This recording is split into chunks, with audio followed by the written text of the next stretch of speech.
আসসালামু আলাইকুম ভিউয়ার্স, বরাবরের মতো আরও একটা নতুন ভিডিওতে আপনাদের সকলকে স্বাগতম।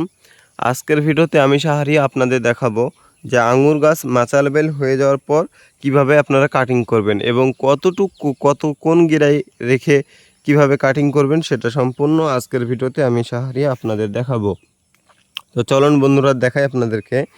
এটা হচ্ছে আমার একটা আঙ্গুর গাছের মাচা, আমি ছোট করে এখানে দিয়েছি। এটা হচ্ছে আমার গ্রিন লং আঙ্গুরের গাছ, আর এদিকে বাইকনুর আছে, আরও গাছ আছে, আমি এদিকে মাচা পরে দিব। আর এখানে হচ্ছে আমার একটা জয় সিডলেস গাছ আছে, এবং দেখেন এটা গোড়া থেকে কি পরিমাণে শক্তি পাচ্ছে, এবং এটা দেখেন উপর পর্যন্ত চলে গিয়েছে।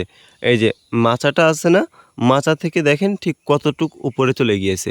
এখন এখানে আসার পর এই গাছটা আপনাদের যে গাছগুলো আছে মাচা লেভেল হয়ে যাওয়ার পর এগুলো কাটিং করে দিতে হবে। তো কাটিং করার জন্য আপনারা কিভাবে কাটিং করবেন এটা সম্পূর্ণ এই ভিডিওতে আপনাদের দেখাই।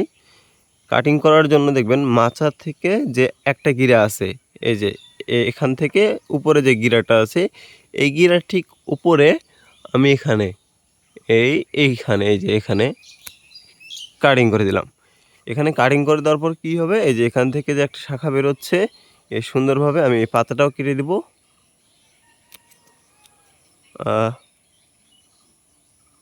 এই যে সুন্দরভাবে কেটে দিলাম। এই কেটে দেওয়ার জন্য এখান থেকে নতুন করে যে শাখাটা বেরোচ্ছে এটা পরিপুষ্ট হবে, বড় হবে। আর সাইডের যে এই যে এগুলো থাকবে, এগুলো কেটে দিতে হবে। এগুলো কেটে দিলে গাছের অতিরিক্ত গ্রোথটা নষ্ট হয় না।